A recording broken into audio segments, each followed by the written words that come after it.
Are you down for this?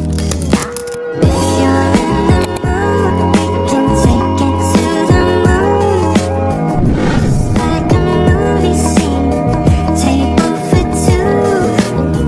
No need to be fair, I want you instead. Magandang araw po. Ako po si Micaela Maria Ramiro Calderon, 20 years old. Nag-aaral sa Mindoro State University. Kumukuha ng kursong Bachelor of Science in Tourism Management. Ako po ngayon ay mag-i-interview sa inyo about sa gender inequality. Maaari po bang malaman ang inyong personal information? Ang pangalan ko po ay Jen Henrix P. Salazar, nakatira sa Antonino, Victoria Oriental, Mindoro. 20 years old at kasalukuyang third year college sa Mindoro State University. Ang una ko pong katanungan ay, kung bibigyan ka ng pagkakataon na piliin o baguhin ang inyong kasarian, ang maging babae o lalaki, ano ang iyong pipilian at bakit ito ang iyong napili? Hindi na ako hindi na ako magpapalit ng kasarian ko. Kung ano na ako ngayon, lalaki, mas gusto ko pa rin lalaki ako pag ako'y pinanganak. Kasi dahil na-experience ko na to at pag babae kasi yung iba may limitation, tas pag lalaki parang dominance, gano'n. Nung unang panahon. Pero ngayon naman, nagkakaroon na ng gender equality sa lahat ng kasarian. Pangalawa pong katanungan, kung ikaw ay magiging isang magulang ng anak na miyembro ng isang LGBT community or example ay isang bakla or tomboy, tatanggapin niyo po ba ito? Hindi ko masasabi na tatanggapin ko na buo kasi pag base tayo sa Bible, yung kasalanan yon. Pero kung gusto naman niya yun, edi gustuhin niya, no? Papayag na rin ako dahil gusto niya eh. Wala akong magagawa doon kasi meron tayong sari-sariling personal preference about sa gender. Yun lang. Anong iyong unang bagay na maiisip mararamdaman kung ikaw bilang isang magulang ay may anak na miyembro ng LGBTQ? Unang masasaktan kasi kasarian pa lang niya, naguguluhan na siya, hindi niya tanggap na kung ano siya nung ipinanganak. Tapos, kailangan maging proud ka rin sa kasarian niya kasi anak mo siya. At wala namang nakakahiya bilang tomboy, bakla, ganun. Sa tingin mo po, ano ang pinaka-importanting bagay na maibibigay ng isang magulang sa kanyang anak na LGBTQ? Pagmamahal. At ano po? Yun lang, pagmamahal. Pangatlong katanungan, papayagan mo ba ang iyong anak na makipagrelasyon sa kapwa babae o lalaki kung ikaw ay magiging isang magulang? Kung gusto niya, edi go. Dahil relasyon niya naman yun eh. Hindi naman sa akin. Siya masasaktan doon, hindi ako.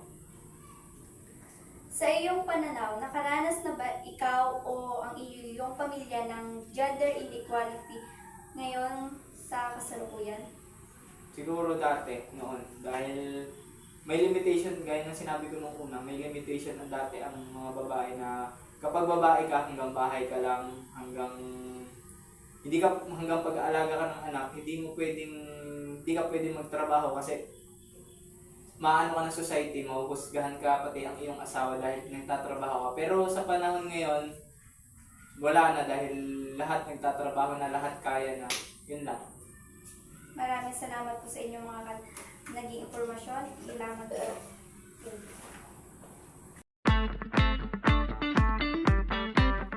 Magandang hapon po sa inyo. Ako po si Micaela Maria Ramiro Calderon, 20 years old. Nag-aaral sa Mindoro State University. Kumukuha ng kursong Bachelor of Science in Tourism Management na kasalukuyang second year college ngayon. Ako po ngayon ay mag-i-interview about sa gender inequality. Maaari po bang malaman ang inyong personal information?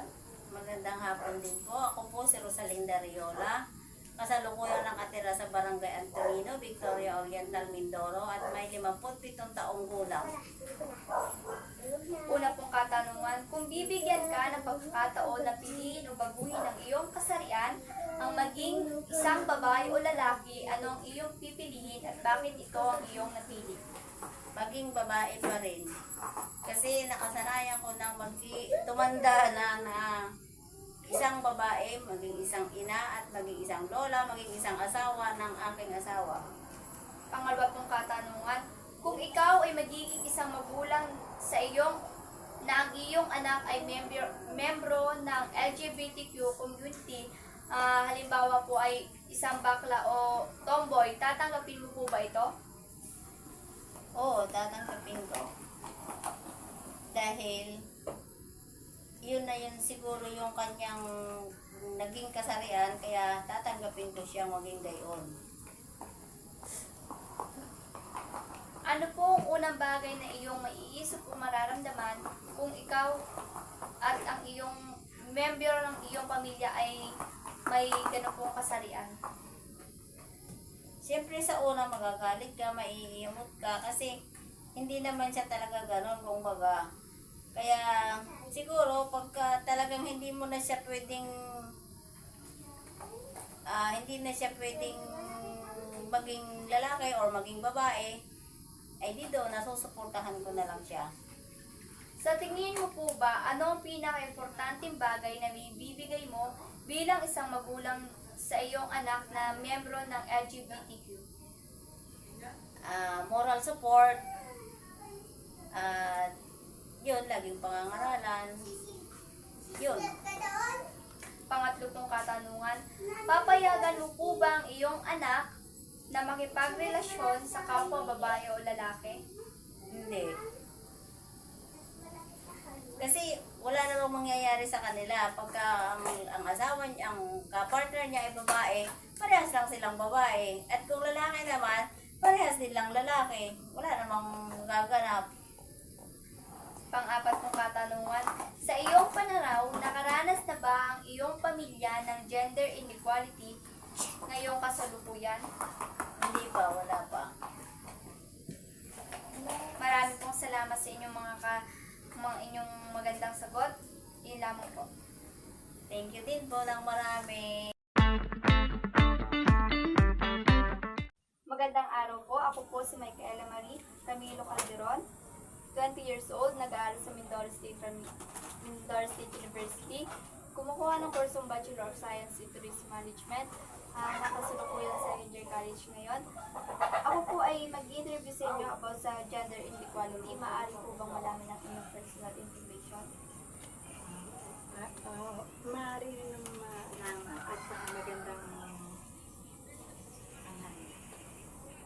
magandang araw din sa iyo. Ako nga pala si Ginang Maribel Ejes Salazar, 46 years old. Kasalukuyang naninirahan sa Barangay Antonino, Victoria. Ang una ko pong katanungan, kung bibigyan ka ng pagkakataon na piliin o baguhin ang iyong kasarian, ang maging babae o lalaki, ano ang iyong pipiliin at bakit ito ang iyong napili? Kung ako ang bibigyan ng pagkakataon na baguhin ang aking kasarian, ay hindi ko na wala. Yung babae pa rin. Yun pa rin. Dahil ang nagagawa ng mga lalaki ay kaya na rin gawin ngayon ng mga babae. At sinasabi nila na mas malakas na ngayon ng mga babae. Kaya hindi ko kailangan baguhin kung ano yung gender ko. Pangalawa pong katanungan, kung ikaw ay isang magulang na may anak na member ng LGBTQ o halimbawa po ay isang tomboy o bakla, tatanggapin niyo po ba ito? O, maaaring tanggapin ko kasi ano ko yun. Pero ang pagbabasihan ay talagang ang kasarian ay babae at lalaki lang. Pero dahil sa na ngayon ang panahon ng technology at saka yung millennial na ang mga Gen Z, may bago yung ay siguro ay matatanggap ko rin kasi anong magagawa ko ay ano ko yun. Kahit may baging bakla siya, lalaki pa rin siya. At tomboy siya, babae pa rin siya. Pero ang akin dong magiging, yung magiging kalaban nila ako kapag sila'y nakipagrelasyon sa kapwa lalaki, babae, gano'n. dapat kung ano lang sila, kung bakla ka lang, o di bakla ka lang, pero hindi mo kailangan na makipagrelasyon. Anong unang bagay na iyong maiisip mong mararamdaman if meron kang anak na tomboy o bakla? Ang akong mararamdaman, syempre, nandun na parang ako'y magtatanong, malaking tanong para sa akin na bakit ganito yung bakit ganito yung nangyayari, kung paano yung, bakit nagkaroon ako ng anak na tomboy, kumbaga. Pero, yun ay hanggang tanong lang, at mahirap mang sagutin dahil nasa'yo siya na ngayon. Pero, wala naman sa akin na malaking issue para sa ganun. Ala! Wala namang malaking, ganyan pag-live. Walang issue, wala namang malaking issue para sa akin. Sa tingin mo po ba, ano ang pinaka-importanteng bagay na maibibigay mo bilang isang magulang sa anak mo if meron kang LGBTQ na sa miyembro ng inyong pamilya? Sa akin ay kahit anong gawin ko kasi anak ko pa rin yun, ay ang magagawa ko yung suportahan siya, ngunit nandun yung papaalala sa kanya na talagang babae, lalaki lang, hindi niya talaga kailangan. Kung siya man ay, yun nga, inuulit ko, kung siya man ay tomboy or bakla, hindi mo kailangan makipagrelasyon sa kapwa lalaki o kapwa babae kasi dun pumapasok yung kasalanan. Pangatlo pong katanungan, papayagan mo po ba ang iyong anak na makipagrelasyon sa kapwa babae o lalaki? Hindi nga po eh. Yun nga po. Payag po ako na siya ay tomboy, siya ay bakla, pero yung makipagrelasyon po siya is hindi po talaga ako tumapasok. Kaapat na katanungan, sa iyong pananaw, nakaranas na ba ang inyong pamilya ng gender inequality sa ngayong kasalukuyan po?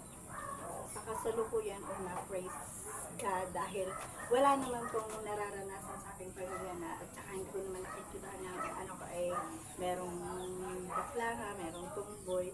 Kaya wala po akong wala pa po akong nararanasan. Maraming salamat po sa inyong mga magandang sagot. Ito lamang po ngayong hapon. Thank you po.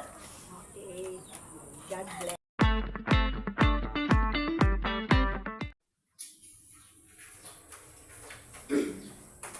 Magandang araw po. Ako po si Micaela Maria Ramilo Calderon, 20 years old.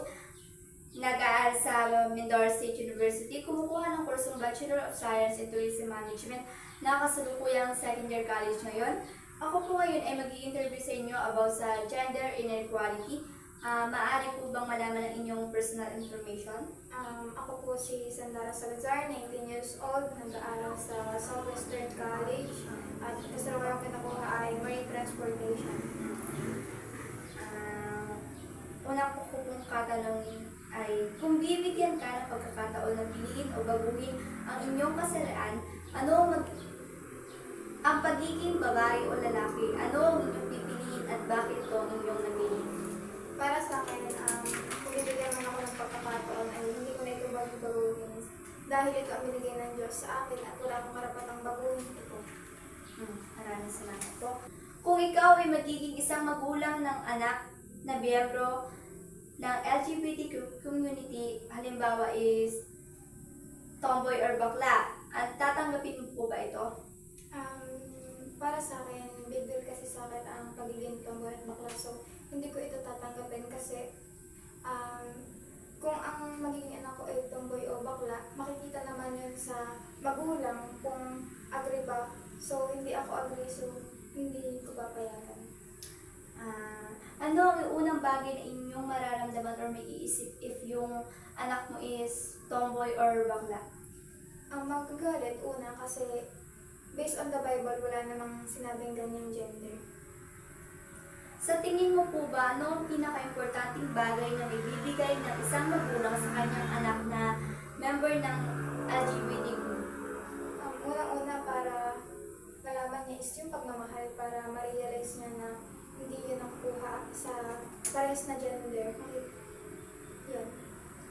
Papayagan niyo po ba ang inyong anak o isa sa inyong pamilya na makipagrelasyon sa kapwa babae o lalaki? Sa buong pamilya. Para sa akin, hindi naman kasi pare-parehas ng desisyon ng nasa pamilya eh. So, bahala sila sa buhay nila kung ano yung magiging desisyon nila. Basta ako, hindi ako agree. Paapat na katanungan po. Sa iyong pananaw, nakaranas na ba ikaw o ang inyong buong pamilya ng gender inequality ngayong kasalukuyan? Sa panahon kasi ngayon, as a marine transportation, marami nagsasabi na baka hindi namin kaya ang panglalaki kasi panglalaki yon. Pero ngayon, maraming nagsasabi, maraming professional na mga marine na kaya na rin namin mga babae ang ginagawa ng mga lalaki. Thank you po sa inyong mga kasagutan. Yun lamang po at maraming salamat.